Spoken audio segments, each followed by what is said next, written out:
Aha, ndewonu ndị na-anọnyere anyị ebe a, anyị na-ekele mmadụ niile. Unu gbaghara anyị na anyị nwetụrụ ihe ọdachi nke mere na anyị ebidoghị n'oge, mana ugbu a anyị ebidola. Anyị ga-eje ibido mkparịta ụka anyị na nkeji ole na ole. Anyị nọzi n'azụ oge. Ọ bụrụ na ị nọ ebe a, biko gaa n'ihu na-ekesa ihe omume nke anyị nọ n'ime ya, n'ihi na anyị nwere otu agadaga ọkammụta na ụkọchukwu onye mụ na ya nọ ebe a, onye ga-edu anyị na mkparịta ụka nke anyị nwere n'ụbọchị taa, nke anyị hụrụ dịka ihe dị mkpa.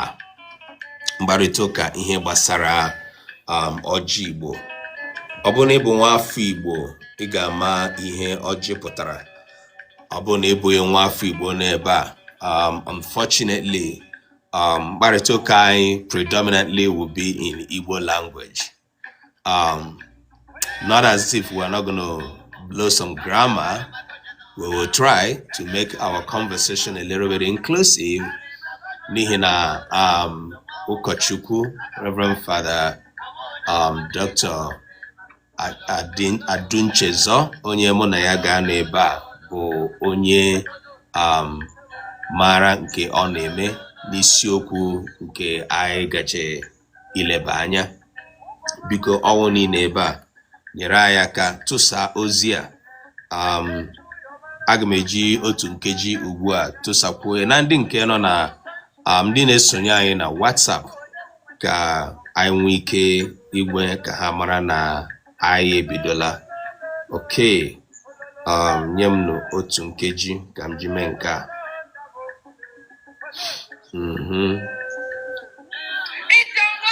Oh my God, why are you doing this way? Okay.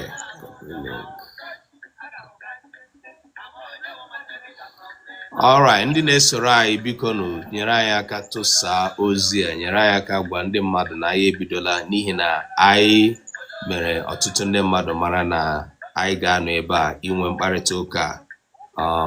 Ọ eziokwu na anyị na-ebido n'azụ oge ugbu a, mana anyị ebidola.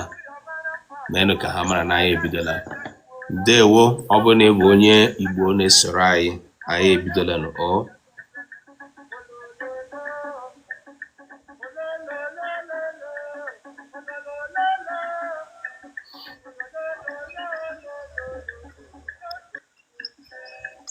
Alright, na-atụfughị oge, ụbọchị taa isiokwu anyị na-agbakwasị ụkwụ n'ihe gbasara ọjị. Anyị wee sị na ihe anyị na-abịa ikwu maka ya taa bụ isiokwu nke si ọjị ndị Igbo, the ọjị ndị Igbo as an inherent tradition or culture. How do we handle ọjị and some of the things that people consider or you may look at as a mystery? That is what we're looking at. Ọ ya ka anyị na-ele anya n'ụbọchị taa. The ọjị ndị Igbo and the inherent mystery. And anyị na-anabata onye ọbụla nke na-esoro anyị ebe a. Nosa Rex, I welcome you. So, unu ka na-ahụ m? Fada kwe na-ahụ m? Ana m afọ ya. Okay, alright. N'ihi na mmadụ si na ọ naghị ahụ m. Daughter of Zion, you are welcome. Anyị na-anabata unu niile, onye ọbụla bụ nwa afọ Igbo n'ebe a. Ihe ọma kpọrọ unu isoro anyị ebe a ugbu a. Ndị mmadụ na-ajụ, what the time is this meeting? Ka m nwee ike ịsa ha ugbu a. We are live. Okay. Thank you everybody joining us from everywhere. Onye mụ na ya nọ ebe a bụ onye mara ihe ọ sụtara na nke ọ zụtara n'ahịa n'ihe gbasara amamihe nke omenala Igbo, bụrụkwa onye mara nke oriri na ihe gbasara okwuchukwu dịka anyị ga-ahụ ya n'ụbọchị taa. Ana m anabata onye ọbụla. Oluwatosi, welcome. All right. Na-atụfughị oge, anyị ga-ebido. Eji m aka na anyị na-anụ egwu ụtọ na-akụ n'azụ. Aga m aga ịkọwa Reverend Father Adunchezo dịka onye maara mụ na ya matarala kamgbe ọnwa ole na ole na aha erukwe otu afọ na-aga n'ihu. N'ụbọchị taa, obi dị m ụtọ na mụ na ya na ebe a na o wepụtara ohere ya. Ihe mere mụ na Fada ji nọrọ ebe a n'ụbọchị taa bụ na ịgbakwunye na ihe gbasara ido maasị na ịkọ ụkọ na ikwu okwuchukwu. Reverend Fada bụ onye gụtarala akwụkwọ n'ogo nke ọkammụta, wee bụrụkwa onye derela ụfọdụ akwụkwọ. Otu n'ime akwụkwọ o dere nke ọ ga-akọwara anyị maka ya n'ụbọchị taa bụ nke hiwere isi n'ọjị. Ya nwa mere anyị ji na-enwe mkparịta ụka n'ụbọchị taa. Ihe anyị gaje ịkpa maka ya bụ ọjị Igbo. Na-atụfughị oge, ana m anabata Reverend Father Christopher Chetuya Adunchezo. Fada, biko nnọọ, ị nwere ike gaa n'ihu kọwara anyị onwe gị. Onye ka Fada Adunchezo bụ? Ndewo Fada. Ndewo. Ndị be anyị ekene m unu. Onye na-achịkọta okwu n'ụwa ga-akọla unu na nke a bụkwa izizi na-apụta n'ife n'ọgbọ ụdị nke a. Emeghị mmọnwụ agbanuru n'ọgbọ n'ife nwa dapụtara. Mana ife o ji wee lapụta m bụ na ọ kpalụ m aka ebe na-atọ m ụtọ iche, bịa bụrụ ife na-eche m uche eri oge na ndị be anyị jetizila aka n'ife eji wee mara anyị. Ife niile wee jiri nwayọọ wee konuko onwezi onye ma nke ọ na-akọwa. Mụnwa bụ Fada Christopher Chetuya Adunchezo. Abụ m onye Ọka. Nna m kpụrụ ụzụ, arụrụ m eko. Mụ na nna m dụ n'ọnụ ụlọ ụzụ. Mụ na ndị okenye jekotere, wee mesie wee banye chie Fada. Agbago m 35 na Fada nchil.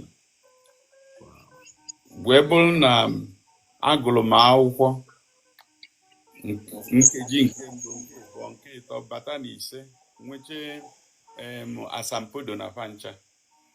Ife m mụtara na-erizi m nri n'afọ maka na adụ m n'oyibo du n'Igbo, mana m afụrọzi ntị m ga-akọlụ. Wee ganye na m afụ Dr. Asonye, o wee na-agwa m na oghele dị. Na mụ na-ekene unu na mụ nwere ndị m ga-agwa ife dị m n'uche tata. Anyị ji ọjị ndị Igbo were na-amanyite. Ọjị nwe etinyego nnukwu ọgbọ aghala n'ife na-ega n'elu tata. Na a na-abụzi achọ ndị Igbo fa anọla iche. Ọjị a na-ekwu maka ya anọla iche, maka na anyị achịkwata nwurozi ife ọjị bụ. Ọnya ka anyị chọọ ka anyị nebe anya tata.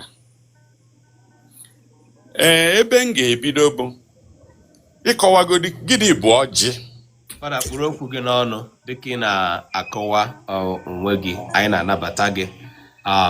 Ndị nọ ebe a, aga m achọ ime ka ị mara na ọtụtụ ndị mmadụ ga-ege ma nụkwa ihe ị ga-ekwu n'ụbọchị taa bụ ụmụafọ Igbo. Ana m ekele gị dịka onye tụrụ ugo n'ihe ọ na-eme iji wepụta ohere isoro anyị ebe a. Ọ bụrụ na ị bịaruo ebe a, biko na-emetụrụ anyị aka n'akara ịhụnanya ka obi wee na-atọ anyị ụtọ ime ka anyị mara na unu sonyere anyị na-ekesakwa ihe omume nke anyị na-eme ebe a. Ana m ahụta nna m ukwu George Ezike, ndewo, imeela wee sonyere anyị. Emmanuel Nwandikom, ya dịrị gị na mma. Blessing Ụzọchi, ndewo. Ndị a niile, Lady ya dịkwara gị na mma. Ndị a niile na-esoro anyị, biko nụ na-emetụrụ anyị aka n'igwe ọ bụ na ihe anyị na-eme ebe a dị nụ mma. Ọzọkwa, ọtụtụ ihe ka Fada ga-akọwara anyị taa. Biko inwe ajụjụ tinye ya ebe a na-ede ihe ka anyị wee nwee ike ịsa ajụjụ gị. Ụfọdụ mmadụ ama ka esi etinye akara ịhụnanya. Ị na-emetụ aka n'ihu ekwentị gị, ọ ga na-ewepụta akara ịhụnanya iji gosi na obi dị gị mma na ihe anyị na-eme n'ụbọchị taa. Biko ahapụla ịjụ ajụjụ dịka anyị na-aga n'ihu. Fada, anyị ga-achọ ka ibido ịkọwara anyị gịnị bụ akwụkwọ idere, aha akwụkwọ ahụ idere, gịnị kpaliri mmụọ gị iji dee akwụkwọ dị otu a? Ndewo. Daalụnụ. Akwụkwọ m dere bụ n'oyibo ka edere isi edemede ya, ya bụ Culture and the Components, Definitions and Meanings. Kedu ife ọ pụtara? Ebido m na nwata wee chọba ịghọta mi ife ndị be anyị na-eme mgbe nka nọ na ụlọ akwụkwọ m echibere Fada, maka na o nwere ife anyị na-eme oge anwa na seminarị asị nọ cultural day. Akpọ ndị mmadụ, onye ọbụla apụta jeje yie akwa ndị befa ji echi echichi. Anyị adapụta na seminarị, anyị a na-egosi mụnwa bụ onye Ọka ya ka echie m ichie. Nneba anya na ya wee sị mba na ọ bụrụ ya. Akpọ m asị je kpee m n'aka ndị ụkọchukwu. Kedu ife ọ bụ? Na asịrị na ọ bụ ife ga-akwanyite omenala Igbo, mana mụ nezila anya fụ na anyị na-ebiotoko anyị na-aghasị ya aghasa. Wee jụ, akpọkwala m dubete m n'etiti ndị nkụzi, wee kọwachaa onwe m ebe afọ. Afa ife unu chọrọ ka nzaba Ichie of Ọka bụ afa edebere onye tọchala Ọka niile. Kedu ife unu bịa ofu onye apụta n'Ọka, anọlụ m n'Ọka, mmadụ abịa tuo m Ichie of Ọka? Kedu ife unu na-agwa ndị Ọka? Ebe ndị seminarị nọ wee sisi rapụ m, wee gafere ọkụ ya bụ na m chi Fada o. Wee mesie wee na-achọzi ka mmata ife bụ culture, na-ajụ ese, na-ege ntị. O wee bụ na onye ọbụla kpu okwu n'ọnụ chọrọ ikwu maka culture, ọ chọzi ịkọwa culture, ịnụ ka ọ na-asị tradition, nwantịtị oge ọsị custom, ọ bịazi ọsị nọ ihe ndị nna nna anyị ha debe, ife niile a dị mkpotoko, onwezi ife jikọrọ onwe ya ọnụ. Mana nke gbalizi m isi bụ na mụ bịala obodo oyibo, eweje kpọta mmadụ na United Kingdom ka ọ bịa America na ọ bụ na expert na culture. O wee bido wee gụwala anyị culture bụ nke a, culture bụ obodo nke a, culture mgbe njele India, mgbe njele Africa, ka a ga-asị na ọ bụ ofu culture ka enwere n'Africa niile. Wee wenye aka, anyị lụrụ narị mmadụ ịtọ 300 na the auditorium. Wee jụọ onye ajụjụ, gịnị bụ culture? Nwoke wee prọfesọ wee sanye anyị enu wee sị m enwele etu ọzọ ya ga-esi kọwa ya, enwere any generally acceptable definition of culture? The hall wee tie no. Ewee m kunye ọzọ wee sị ya, nke nwa bụ expert, gịnị ka ị kpọrọ culture ị chọrọ ka anyị mata? Ọtọkiri ebe afọ. Ewee time anyị out, sị anyị gaa 15 minutes break. Oge m pụrụ 15 minutes break, ọ bụrụ na ndị Fada nọbọsị anwa na anụ ife m na-ekwu kịta, afa ga-elotie. The moderator wee bịa nso wee yọọ m ma m nwere ike withdraw that question ka e wee nwee ike gaa n'iru. Nsị a na aka m apụgoni ya, maka m bụ onye bịala akwụkwọ chọrọ ịpasị akwụkwọ m. E wee nachigha azụ expert na culture wee sị m na ya ga-ejeze ka anya jee mee research ka anya ga-ete back to me nya ị bịala ka ị ga-eme research mana ị na-aza expert mgbachie nye nkịtị wee mechezie wee sị na ajụjụ m na-ajụgharị ndị mmadụ n'ọkwanụ m gaba azụ ya n'ọmụmaala ebe uche m na-aga wee bidozie wee jee research razia ife bụ culture wee si na ya wee bata chọpụta tradition wee weta custom weta ofufe nru ya bụ religion wee tinye na ngalaba ebe niile fa ga-adị wee kọwaa afa iche iche na ife jikọlufe ọnụ ọnya bụ ife mmele na akwụkwọ anwa so na akwụkwọ anwa ọ gara akọ maka omenala ndị a maọbụ nke ndị a nọ ife oyibo kpọrọ concept. Gịnị bụ the culture a na-ekwu maka ya? Gịnị bụ tradition? Gịnị bụ custom? Gịnị bụ religion, ofufe nru? Kedu ebe fa jikọrọ ọnụ na ebe fa gbasara agbasa? Ọ ife dị n'ime akwụkwọ anwa. Ma mgbe m jezi ka nkọwa anya mbanye n'ime ife nya na ya na-abọghị, ọ bụrụ na ị bịa n'oyibo na Igbo, culture banyere n'ife a na-akpọ ọdịnala, tradition bụ omenala, custom bụ iwu ala, then religion bụ ofufe nru. Fancha si na-arụ nwanne fa wee pụta, mana nnukwu ife bụ fancha niile bụ culture. Ijezie n'ife anyị na-eme, ife ọbụla anyị na-eme na-adana n'ofu n'ime fa. Fada enwere ike ikwugharị ha niile n'otu n'otu taa isi kwuo ya ka ndị na-ege anyị ntị wee ghọta. Biko geenụ ntị ọzọ dịka fada na-akọwara anyị culture, tradition and custom. Nna-akọwa nwunye maka na ife anwa ndelede n'akwụkwọ dị ife anwa na ọ bụ afafa ka nka na-akpọ maka na abịa n'ọjị n'ụwa kịta anyị na-eji imeni unu ga-afụ ebe ọjị jelu n'ime fancha niile wee jụtụlọ nke ọbụla. Nsị gị ife bụ culture bụ ọdịnala, tradition bụ omenala, custom bụ iwu ala.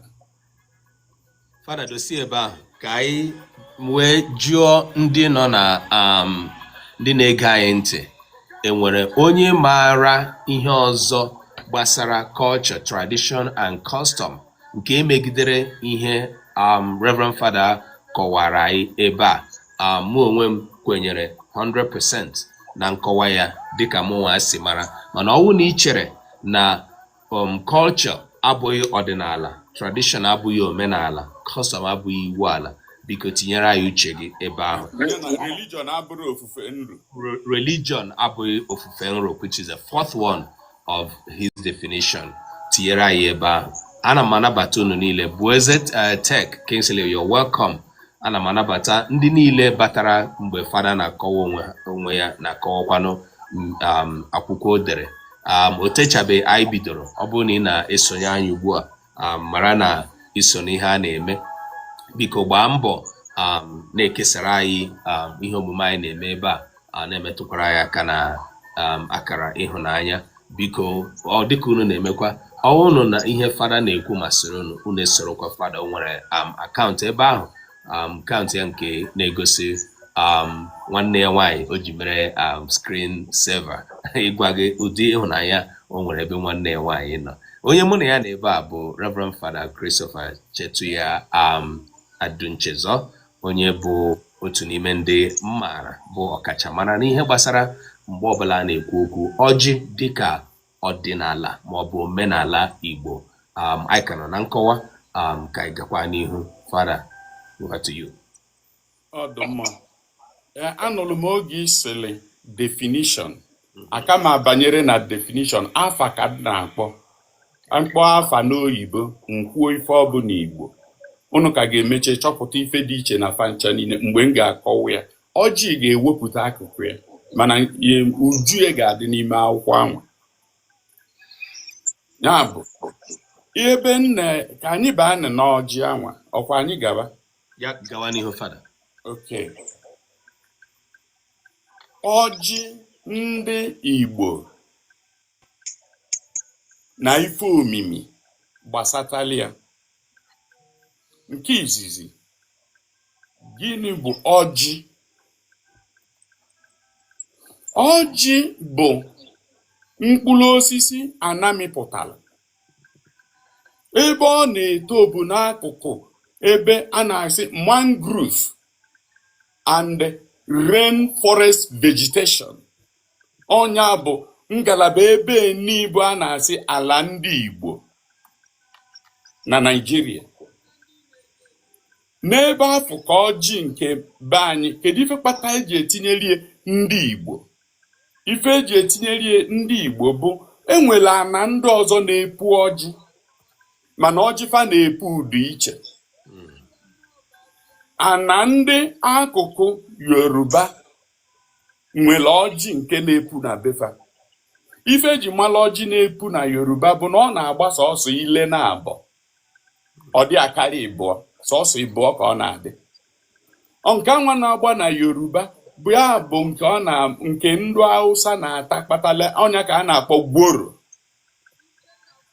Nke afọ na-agba na Yoruba abụrụ ọjị ana Igbo, maka ifie adịghị agụ ya agọ, anara agụ ya agọ, ejiri ya enye alụsị nni.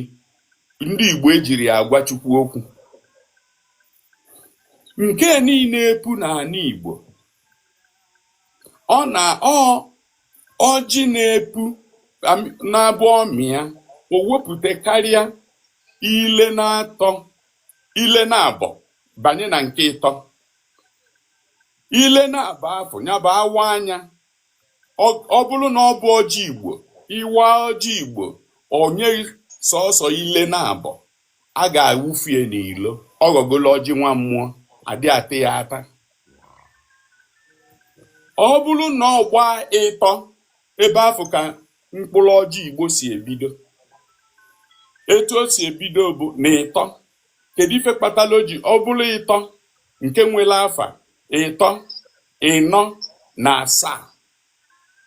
Nke gbara ịtọ bụ isi akwụkwọ ịtọ ite ji wee sikwuru n'ọkụ. Ọ bụrụ na ị na-esi nri, okwute na-atọ adọnyere ite kwụ n'enu ya bụ ekele sudi ife anwa, ya bụ ọ kwụsiri ike na nke aka ya. Then ije na nke ịnọ bụ ozuzu oke, abalị na-anọ dị n'izu. Ife wee kwụrụ ọnụ, ịma na ife afụ ezugo oke. O nwere ndị mfụlụ na-eme omenala fajeje mee ego nwanyị, okwu wee sebelufa ewee sisi wechigha ego, fa wee je wechigha ego, abalị na-aba emele ya bụ ego, ewee mechezie ọ bụrụ na fa gbasanwuru mmadụ ịbụ anwa chọrọ ịlụ onwe fa, mana fa sịrị na ọ bụzi alụ na ebe ọ bụ na-ewechigha ego na agarazi ewe. Mgbe m batara n'ime njụ ọfa abalị one ka eji mee ego, ekwuo ọbụla abalị na-abụ nsị a na ife unu mere akụrụ ọnụ, maka na ego emele anọrọ abalị ịnọ ewee wechigha enyi. Na ọ bụrụ na ego afọ emele nọrọ abalị ịnọ, ọ bụrụ ozuzu oke n'izu ndị Igbo. Mmadụ na-aba anwa mechara n'ụwa onwe fa. Na nke ọzọzi bụ ịsaa. Ọjị gbala asaa bụ oriri na ọṅụṅụ. Ọ bụrụ na ịbata be mmadụ, ma ọ gị weterie, ma ọ bụ onye anọbi eweterie, ọ bụ na onye bụ onye isi aga ọnya wee wa anya, ọjị anwa wee gbaa ịsaa. Ị ga-achịrị ya bụ ọjị wunye n'afele ọjị, ejechaa ọkụkọ. A ga-egburi ya ọkụkọ, weta ji mee nsala wee rie, maka ọjị anwa kpọrọ oriri. Ya bụ ọjị ndị Igbo, ife ya na-abọghị akọwagolu m unu kịta etu o si wee banye na nsọ ndị Igbo. Ijebe ife ọzọ ị ga-ajụzi bụ kedu ife kpatara na mkpụrụ osisi niile bile na ala Igbo na nwere nke Igbo fụlụrala kata ma ọjị? Kedu etu ọjị si wee bata? Fada, jide okwu gị n'ọnụ ka enwere m ajụjụ n'ihi na o doro m anya na ụfọdụ ihe ndị kọwagoro na nkeji ole na ole ugbu a ọtụtụ n'ime anyị n'ebe a bụ ndị Igbo nwere ike anyị anụtụbe ya otu a mbụ. Nke mbụ, ịkọwara wee sị na ọjị gbara abụọ anaghị agọ ya n'ala Igbo, anaghị eji ya ekele Chukwu, anaghị eji ya eme omenala n'ala Igbo, dịka a na-asị na ndị Yoruba na-akọ ọjị na Naijiria otu a ka esi ekwu ya, ndị Hausa na-ata ya, mana ndị Igbo na-eji ya eme omenala. Mana ọ dị m ka na ọwụ na mmadụ gaa n'ahịa ịzụ ọjị, ọtụtụ mgbe ọ na-ahụkarị ọjị gbara abụọ n'ala Igbo. Ị gaa ịzụ ọjị n'ahịa, ọtụtụ mgbe a na-ahụkarị ọjị gbara abụọ. Ajụjụ m nke mbụ wee bụrụ, ị chere na enwe ego ọnọdụ ebe ndị mmadụ jiri ọjị gbara abụọ wee gọọ ọjị n'ala Igbo?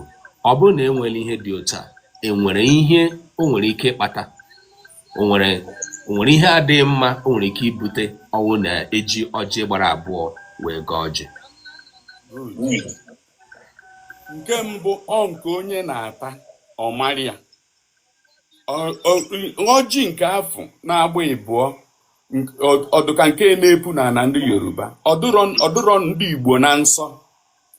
Onye agụụ ọjị na-agụ nwere ike ịta iweta ewe anya taa anya, mana ife o ji wee bụrụ ọjị bịara abịa bụ na nyanwa wetere wa anya taa anya ama ngụ ya agọ wee taa. Iwekwuorie na luo ụlọ ejiri ya eje n'iru alụsị, ejiri ya ewele eme omenala ọbụla, ma ọ bụ ebe a na-anụ nwaanyị ọ bụrụ ị gara agọgworo. O nwere nke meli n'ebe a nọ kịta, mmadụ na-abọ onye wetala ọjị nwa ya nwoke na-anụ onye East Africa, onye Ethiopia.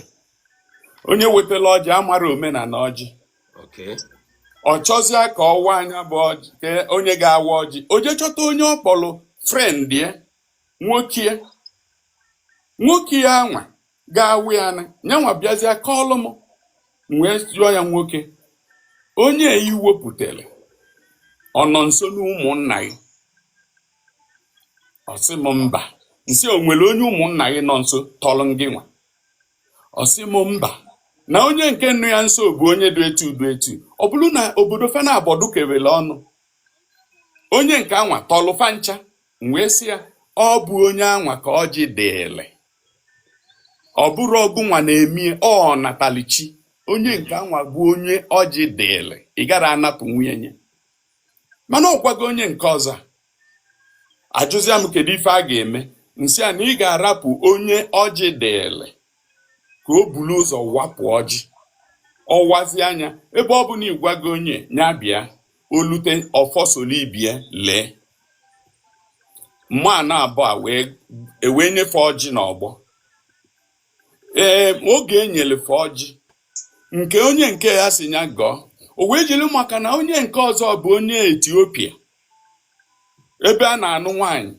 O wee ke iji wee mee ka ndị Etiopia nụ ife a na-ekwu ọfụma, o wee were oyibo wee je gọọ ọjị. Nke anwa alụrugo. Onye nke ịbụa wee pụta wee kọọ onye nke bụ ụzọ gọọ ọjị ọnụ na o mele na-ejighị oyibo were aga ọjị. Eziokwu, mana m na-enefe ncha niile anya ebe ahụ. Anọ m n'iru na-enefe anya. Nyanwa na onwe wee gọwa anya bụ ọjị gọcha si site n'afa Kristi onye nwe anyị kwee amen. Mkpọ MC si ọkwa nwaanyị ka a na-anụ? Ọ sị m nsị a na o nwere asụsụ na-abọdụ n'ala Igbo, iche ọjị eche na ịdọ ọjị adọ.